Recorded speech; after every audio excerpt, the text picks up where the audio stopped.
How's it going, everybody? Chaotic Meatball here, and welcome back to the channel. So today, we're going to begin our final sprint towards the end of the Fire Red Leaf Green Legendary Speedrun series. Yeah, I'm sure you thought I abandoned this, didn't ya? Nah, I just wanted to do other videos and take a break from Gen 3 remakes, well, Gen 1 remakes that are in Gen 3, you know what I'm talking about. But now that I'm back to it, it's time to jump into Moltres. Make sure to like this video, comment down below your prediction of the end time, and subscribe since 68% of my viewers are unsubscribed, and it helps show the channel to potential new viewers. So, Moltres starts out with a respectable moveset, having Wing Attack and Ember from the beginning. The first is a radically powerful flying type move for early game, and decent until Aerial Ace power creeps it with the lack of accuracy check, and Fly becomes the most powerful move that we can be using, and Ember is just the starting fire type move, but we'll have access to things like Flamethrower, Aerial Ace, Fire Blast, Fly, and Overheat later on, as well as coverage like Steel Wing, so we should be sitting pretty for this run. I replaced Charmander with Moltres as my starter in order to give my rival Squirtle. It's not a problem now, going down in 2 wing attacks, but it will definitely become a problem once we see Blastoise later on. The initial strategy going towards Brock was to just fight anything that came in my way. Wild Encounter, destroyed, gained EXP. Trainer right on my path of walking through Viridian Forest, literally sauced, all the way to the point where Moltres was level 11 going into the fight with Brock. Of course, the fact that he has Rock Tomb means that I'm at a severe disadvantage against Onix, but thanks to it having pitiful attack, and I'm using a legendary, it helps prevent Rock Tomb from being a one-shot KO. A burn also reduces Onix's attack stat in half, so landing burn through Ember on the first turn of Onix being on the field is super helpful in giving me the required amount of turns needed to beat Brock. With that simple strategy in place, I just reset until the right odds occurred, only taking 2 tries before I won the fight. Not bad at all. I really expected this to be completely terrible like it was with Ho-Oh, but I guess Ember is plenty enough to take down Brock. After getting the running shoes, it's down Route 3 we go to pick up our Spearow for the trade in Vermilion City, as well as Mount Moon, containing a rare candy that'll help speed along the end sections of the game. After all, we're gonna be massively weak going against most of the league. Lorelei uses a boatload of water subtypes, with Jinx being the only exception, Bruno's got Onix, Lance has Aerodactyl, and our rival will eventually have Blastoise, so we're going to be contending with a few heavy hitters. Speaking of rare candies, there's another handy hidden one in Cerulean City, so I grabbed that before attempting the rival fight. I want to get a few more levels in before even trying Misty, after all, I have another type disadvantage. So after healing, I jump right in, and realize that Pidgeotto's Sand Attack is going to screw up so many of these attempts that it's not even funny. It manages to drain over half of Moltres' HP on the first attempt because of several Wing Attack and Ember misses, leaving Squirtle to easily pick off the remaining fried chicken from the bone. This process sort of repeats itself until I get lucky enough to not see any Sand Attacks, as on attempt number 2, even just one made it impossible to land moves enough to KO Squirtle. I thought attempt number 3 would be the charm, but unfortunately, Withdraw coming in from Squirtle forced Wing Attack into being a 3 at KO, giving me another loss as Rattata hits Moltres with Quick Attack to take it out. One more attempt, and I finally get one where Squirtle kinda just sits there like a dumbass, using 2 withdraws and a Tail Whip as I hit in with 4 Wing Attacks, KOing and leaving just Abra and Rattata to fall to 1 Wing Attack apiece. Sweet, well, that's one of the harder fights in the rundown. It's kind of funny to consider this hard, but only in the speedrunning department. Because I'm skipping every trainer I physically can after Brock, I'm pretty underleveled going into this fight, only coming out of it at level 16, which is kinda why we're going through the trainers before Bill first. I'm able to jump to level 20 because of them, giving me just enough stats to make it through Misty, though I did need that secret power TM on Route 25. Without it, I cannot paralyze and make Starmie slower than Moltres, which means she will 100% of the time KO before I can get enough attacks in. After a few attempts, I realized the optimal way of taking her down was by giving Moltres an Oran Berry, therefore securing Moltres' survival through 2 water pulses, and thanks to paralysis from secret power, I'm able to get the W on the 4th attempt. Not terrible, and kind of hilarious that the type I'm only 2 times weak to gave me more trouble than the one that I'm 4 times weak to, but, you know, I guess that's what happens when the quality of water types in this fight are much higher than Brock's quality of rock types. Third gym section time, and this is always a quick one. Blast through Route 5, go through the underground tunnel, spit out on Route 6, grab the Citrus Berry and Rare Candy, fight a single trainer, then arrive in Vermilion City. Trade for the HM Farfetch, grab the bike voucher, leaving just 2 fights, the rival battle on the SS Anne and Lieutenant Surge himself. This rival's a lot easier to take down, despite having to contend with a Wartortle. Moltres is a bit higher level, and of course has access to Secret Power, though I guess the only one that matters is the former, as both Pidgeotto and Wartortle are 2-shots with Wing Attack, leaving Raticate to come out next. It does survive a Wing Attack and land a rather strong Hyper Fang, but it falls to a second Wing Attack, with Kadabra coming out and immediately falling to another Wing Attack, because what is a defense stat? I certainly don't know, but anyway, with Cut in hand, Surge is up, and once again, we're at a type of disadvantage. Thankfully, this doesn't matter much for his Voltorb and Pikachu, but Raichu is a big problem. It has Shockwave and Double Team, a nasty combo that basically out-tempos me without luck. The best move I have for him is Secret Power, because it can paralyze Raichu despite it being an electric type, but good luck getting that off turn 1, because if you do, Surge immediately uses a full heal, so good luck getting 2 back-to-back. At least that gives me a free turn, but it's usually not enough in the face of 1 to 2 double teams thanks to my abysmal luck. Even in one of the later attempts where I made it to Raichu after only taking a Sonic Boom, even with my Cherry Berry still intact, and I paralyzed Raichu twice with Secret Power, it was still not enough in the face of Double Team and Shockwave. So yeah, I don't know what else to tell you other than the fact that I threw myself at the wall over and over again, hoping that eventually the pain would stop, but it never did. And by never did, it took about a dozen attempts. Thank goodness we go by endgame time, or else some of these guys would just get done dirty with the RNG. Anyway, plug time. It's been a while since I've gotten to the stretch of Route 9, Rock Tunnel, and Route 10, and aside from some of those trainers in Rock Tunnel having Geodude and Graveler, it was a rather easy experience. However, while you get to see some of that suffering, I just want to update you guys on a few quick things. Firstly, if you're seeing this video on the day it came out, I'm currently at the Pro Play Games Regional Qualifier Yu-Gi-Oh! Event. I'm going to actually be doing 3 videos a week over on my second channel, Chaotic Meatball TCG, covering the new Master Duel, the physical TCG, and some other fun, so make sure you go subscribe to that channel. Secondly, I've sure said it enough, but I'm part of an esports org known as Beast Coast. I do collaborative Pokemon content over there, including an exclusive Nuzlocke that isn't on this channel, and the history of the Pokemon trading card game, a huge passion project that I really want to show as many people as possible, so I'd really love it if you check that out at the very least. Even if you don't know much about the TCG outside of collecting, it's a great entry point for those interested in the older cards and what they did in the time frame of their release, as well as we're going to be going into the future. We're going to just keep going through every generation, and depending on where you picked it up or where you started opening packs, you'll probably end up enjoying it. And no, the base set Holo Charizard wasn't played much. Fortunately, it was just a money card. With all that being said though, I finally arrived in Celadon City, and I darted immediately for the gym. Who needs Flamethrower when you have Wing Attack? It's just as good, right? Well, not really, but it doesn't matter in the grand scheme of things. I'm able to just throw 2 Wing Attacks into Victory Bell to KO, taking a Stun Spore that has been nullified thanks to a Cherry Berry. Tangela falls to a Wing Attack and Ember after using Poison Powder and getting Erica to waste a healing item, leaving just Vileplume to fall to 2 Wing Attacks after using a Light Acid. Well, at least you tried, bud. Now I gotta go take out a money-laundering mob boss for the umpteenth time.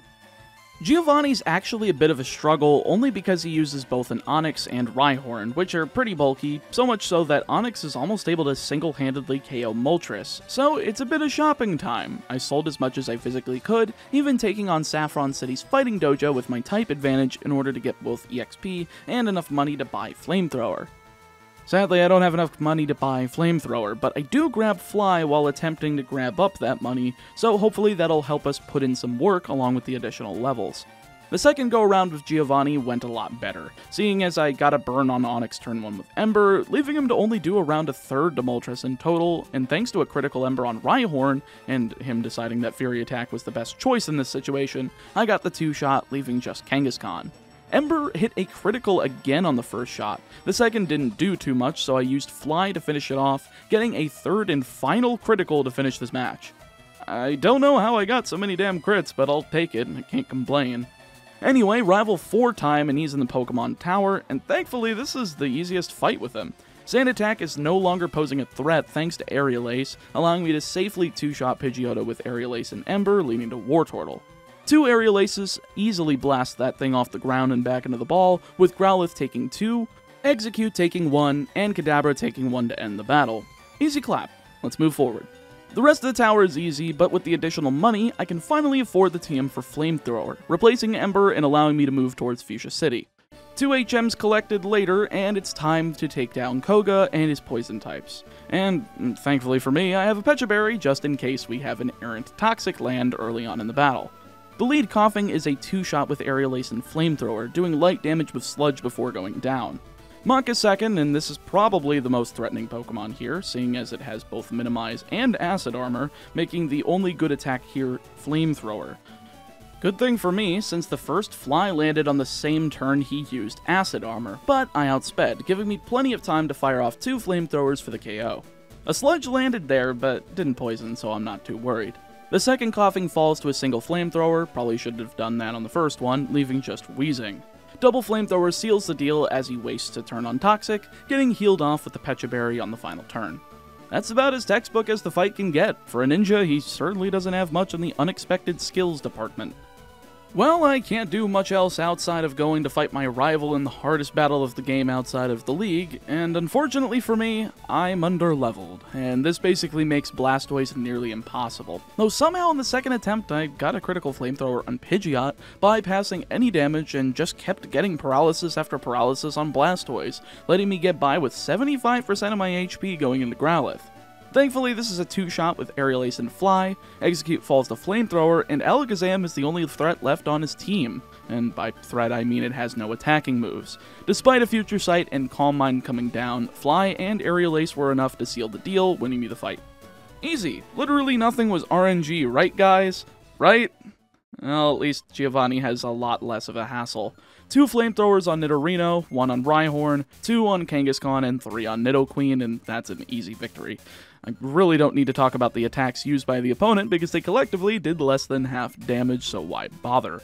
Sabrina's right up next, and she's a pretty easy contender too. The lack of defenses allows me to take out Kadabra with Aerial Ace, Mr. Mime with Aerial Ace and Flamethrower, Venomoth with Flamethrower, and Alakazam with 2 Aerial Aces, once again taking less than half damage on 4 Pokemon. And with that, we've only got 2 badges, a rival battle, and the league to go. Here's hoping Moltres doesn't end up struggling through this late game, but I get the feeling that is exactly what I'm in for.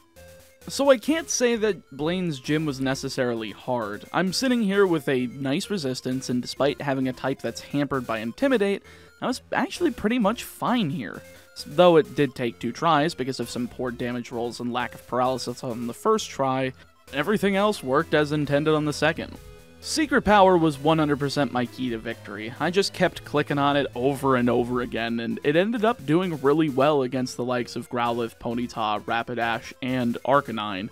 It did get a little bit close at the end of the second attempt, but again, it's just the roll of the dice, and RNG just comes to whisk me away to a pleasant land. Anyway, let's take this into a double header going immediately into Giovanni.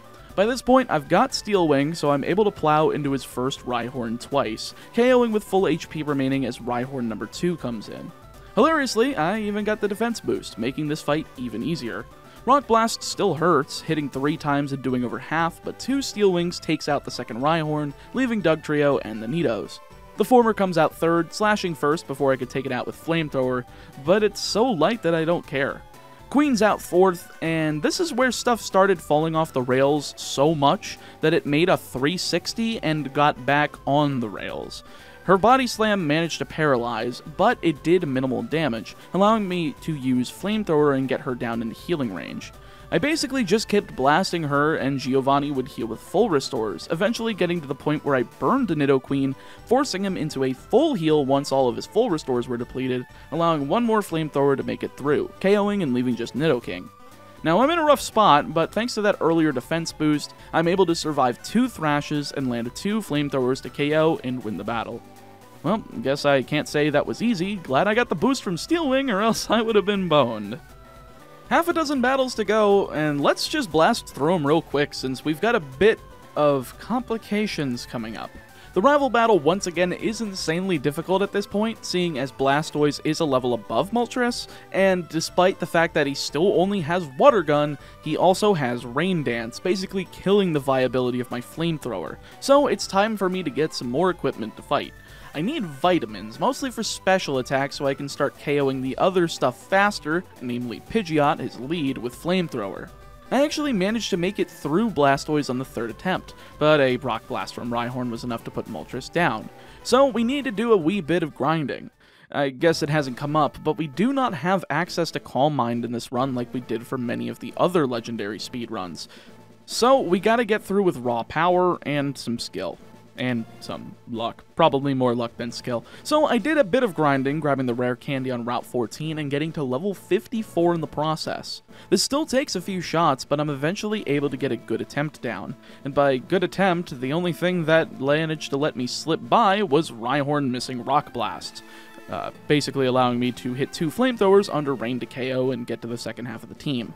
Growlithe falls to a critical fly, execute a Flamethrower, and Alakazam to 2 Aerial Aces after nearly giving me a heart attack because it managed to land a Psychic. Seriously, I was afraid that was going to KO and make me do this a bunch more attempts. But fortunately, with that, we have 1 victory road in the way before the league. And dear lord, I think we're in for that grinding session. I gave a few shots to Lorelei at level 55, and I immediately noticed that I couldn't get past her first Pokemon in Dewgong. I even tried giving Moltres the TM for Overheat to overpower through, but it just didn't do enough. So it's grind time, all the way up to level 60 and just peeking into level 61. I'm gonna need the levels if I'm gonna get past these crazy water types. They're all gunning for blood, and I can't let them make my fried chicken soggy. So I did a few more attempts at level 60, and I'm still getting destroyed. Well, I'm either A, grinding more and bringing the time up further, or B, using Double Team, and I feel like I've spent far enough time in grinding on a speed run. So why not talk about the problems that all of the members pose to Moltres, and how they're sort of insurmountable outside of over-leveling. Lorelei, of course, has a bunch of water types. Dewgong's rather bulky, and has Surf. Cloyster has trash special defense, so it's not much of a problem, just 1 Flamethrower takes it down. Then Lapras is way too bulky, not to mention it has the problem of both Confuse Ray and Body Slam, a deadly combo that can cause Parafusion, a mix of paralysis and confusion, making it highly unlikely that you can score an attack through. Jynx is free, of course, but Slowbro is the worst! Yawn puts you to sleep, no ice typing to allow for neutral fire type attacks to land, and Surf just KO out of nowhere. So yeah, Double Team's kinda needed here, and even then it's inconsistent at best. It's simply the most consistent thing I have outside of grinding. Bruno opens up a whole new can of worms, however, having 2 Onix, though the first one is the only problem, since the second doesn't have Rock Tomb and the first does. They have rather trash special defense too, so Flamethrower being resisted doesn't exactly matter. Hitmonchan and Machamp also have Rock Tomb for coverage, though I should be hitting them with a Fly before anything lands anyway. But the former does have Bulk Up, and if that's set up, there's no chance in hell I'm one-shotting without over-leveling. And of course, Hitmonlee is an easy KO. Facade and Megakip are non-stab, and Brick Break is resisted, with Foresight being the final move. It can't really hit me that hard, but 1 out of 5 is still very much a failing grade. Third up is Agatha, and Double Team doesn't work as well here.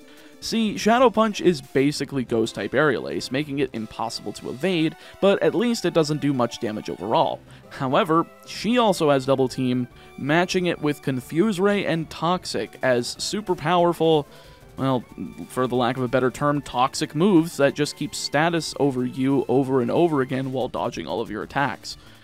At least I can put myself on an even playing field with Double Team, but not really as much as I would like.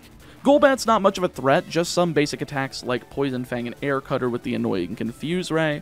Arbok is neat with the coverage it has, and thankfully it doesn't have Glare, though Screech does do numbers, as Ghost is a physical type in Gen 3, as are Poison, Steel, and Flying, which all come up in this matchup.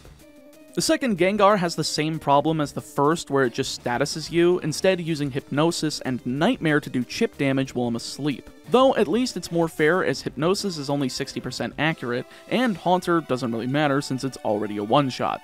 More overleveling just makes it more of a one-shot. Last member of the league is Lance, and I don't know what I have to explain here. Water-type Gyarados, Rock-type Aerodactyl, and 3 Dragon types in 2 Dragonairs and a Dragonite. Everything resists the Fire-type, and Intimidate on his lead Gyarados screws over my Flying-type attacks for the Dragons later on. Probably don't have to say anything more, but, you know, status, Rock-type moves are super effective ×4 on Moltres. I digress. Lastly, the champion, probably the most fair of all of the members. His team is balanced, doesn't have much in terms of unfair moves, with Feather Dance being the only one that really puts a damper on things, but when we're using Double Team, a whole new problem crops up, and that's Aerial Ace. It just hits through, no accuracy check whatsoever. So in order to conserve some of my HP, I made a bit of a compromise. I set up 3 here, then KO'd with Flamethrower, getting a crit and moving on to Blastoise. Perfect for me because Hydro Pump has only 85% accuracy, so it's easy to bypass thanks to Double Team, and that is his only offensive water move, as Rain Dance only screws over my attacks. Bite barely does anything, and it's just a war of attrition from there to take him down. Third out is Rhydon, going down in 2 shots. The first Flamethrower actually did pretty much nothing, but the second got a critical, so I'm very much appreciative. Fourth is Alakazam, and despite Fly's power being halved due to a turn 1 Reflect, it still does nearly half, allowing for Flamethrower to come in and finish it off next turn, leading to his 5th Pokemon in Exeggutor. Flamethrower. Moving on. Arcanine is probably the Pokemon I should have planned for most, however. See, it has Flash Fire, an ability that negates damage from Fire-type attacks while also increasing the power of Fire moves by 50%. Yeah, not fun when you're using a Fire-type in a solo run. Fortunately for me, though, I still had 11 points of Fly left, but unfortunately for me, Full Restores exist and are usable by the opponent. 2 Full Restores end up getting used as I use 7 points of Fly, leaving 4 remaining. I can't 4-shot this. I need a critical or the battle has to be restarted, since there's no way I have enough HP to hit struggle and survive, let alone dodge every other attack that's coming. And what has to be the perfect end to a Chaotic Meatball video ever, the last Fly manages to nail that critical hit, netting me the win and getting me out of this damn run. Seriously, as much as I like me some chicken, this one was dry. And by dry, I mean there really wasn't much variety in the run. There was literally just blast anything that moves with a fire or flying type move, and if that doesn't work, hope Steel Wing ends up getting rid of it late game, otherwise you're just kinda stuck sitting there and wailing on it until either you die or your opponent dies. Not a fun game state. However, I believe that the last 2 runs in this series will be a lot more fun. Zapdos, sure, will have a problem against Brock, but the rest should be rather pleasant, and Articuno will probably be frail and, again, have a weakness to Brock, but it'll probably make it through most of the game rather well. However, with Moltres coming in at the perfect time of 4 hours, 20 minutes, I guess we can insert a Snoop Dogg reference of him twirling with the weed in his hand as we put this Pokemon at the bottom of C rank. It's below average, but not so much below average that it's utter trash. It's just, I would pass on it. At least it proved that it's better than Ho-Oh, and that's all I can ask for. More things to bury Gen 2. Anyway, that's all I've got for you guys today. Thank you for watching, and shoutouts to my $5 and above patrons, Arantula, Aaron Ladeau, Aiden Brandon, Andy, Austin Rose, Box of Turtles, Casper Kirkpatrick, Cryptic Gamer, Heim Flo, Jacob Johnson, Justin Dimmenstein, Leon Metalg, Zeno, and Zachary Kiever. Stay safe, stay healthy, and I'll see you guys next time.